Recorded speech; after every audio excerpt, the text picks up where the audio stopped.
Bismillahirrahmanirrahim. Assalamualaikum warahmatullahi wabarakatuh. Patepang deui sareng Bunda Nur dina pangajaran bahasa Sunda kelas 4. Dinten ayeuna urang diajar ngabandungan dongeng. Carita dina dongeng teh najan ukur karangan tapi mata kresep. Jaba deui dina dongeng teh sok aya nasehat atawa caritana bisa dijieun enteng. Sangkan urang bisa milih mana laku lampah anu bener jeung mana anu teu bener. Ayeuna pek ku hidup bandungan dongeng ngalakon Aki Dipa. Hidup bisa buka buku kaca 41 Ki Dipa dipegat begal. Dina ieu dongeng anu digambarkeun jalma anu laku lampahna bener jeung anu teu bener. Nyata anu ukur ngarugikeun batur, tapi dina akhirna eta jalma teh sok ngarugikeun batur teh jadi cilaka ku polahna sorangan. Tong hilap ngadoa heulanya soleh-solehah.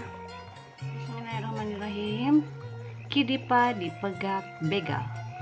Aki Dipa teh jalma jujur, tara codeka, jeung salawasna pengkuh kana janji. Eta pangna kudu dunganana dipercaya. Hiji poe Aki Dipa balik ti kota, tas dititah nagihan duit ku dununganana. Kaitung jauh inditna teh jaba kudu lempang. Udah zaman hari tamah masih keneh langka kendaraan. Nya kusabab eta Aki Dipa kaburitan di jalan. Manehna ngarasa salempang jeung deg-degan sabab loba moal duit hasil nagihan. Komo waktu kudu ngaliwat ka jalan anu suni mah. Mindeng kabejakeun di dinya teh sok aya begal. Aki Dipa ngadunga ka Gusti Allah sangkang salamet. Dasar geus nasibna kudu kitu. Bet teu ku henteu Aki Dipa pasangrok jeung begal. Puguh wae reuaseun pisan. Eta begal ngarampas duit bari ngaroga heula. Najan ukur saurang, tapi eta begal teh moal pestol. Nya wae eta begal teh nghalangan liliwatan, terus ngacungkeun pestol. Eureun, lamun hayang salamet, pepeujeuh anjeun ulah nglawan. Jeung eta babawaan anjeun pasrahkeun ka kuring, ceuk begal.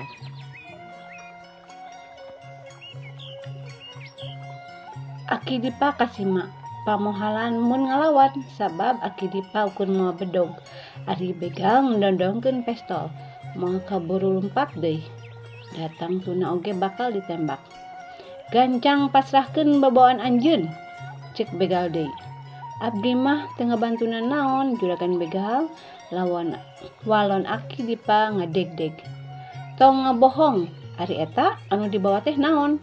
Kuring ge nyaho anjeun moal duit. Sanes atos abdi juragan, ieu mah atos dunungan abdi, tembal Aki Dipa. Teu paduli masing boga duit sasaha ge, pokona kudu dipasrahkeun ka kuring. Ayeuna yeuh tempo kuring moal pestol, anjeun hayang paeh. Sajroning kitu Aki Dipa neangan akal sangkan salamet. Bet dumadakan Gusti Allah mukakeun jalan. Pok Aki Dipa ngomong, kieu wae atuh juragan begal, kumargi ieu teh artos kagungan dunungan abdi. Heueuh nyaho kuring ge. Begal megat kalimah. Rek kumaha maksud anjeun teh? Buru geura caritakeun. Artos mah mangga ku abdi bade disanggakeun ka juragan. Tapi abdi kedah gaduh buktos kanggo kadunungan, tembal Aki Dipa. Hayang bukti naon anjeun teh? Baju abdi kedah dipestolan dugi karancang kanggo engke buktos kadunungan abdi.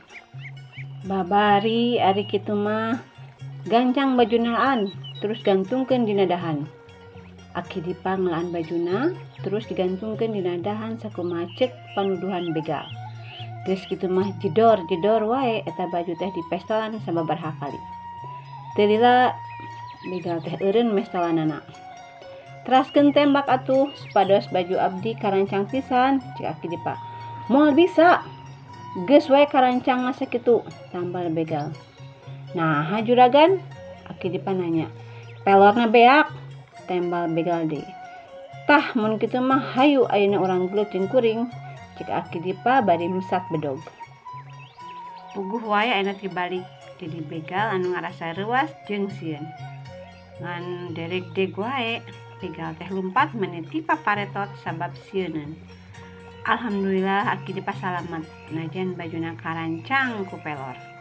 Dina kaca 44 pek hidup latihanan geuskeun kalimah sok dieusian di buku paketna sorangan tapi teu kedah didokumentasikeunnya, teu kedah difoto kumargi bade dibahas di kelas di jadwalna hidup sewang-sewang. Hatur nuhun tos nyimak pengajian bahasa Sunda dinten ayeuna ngabandungan dongeng. Wassalamualaikum warahmatullahi wabarakatuh.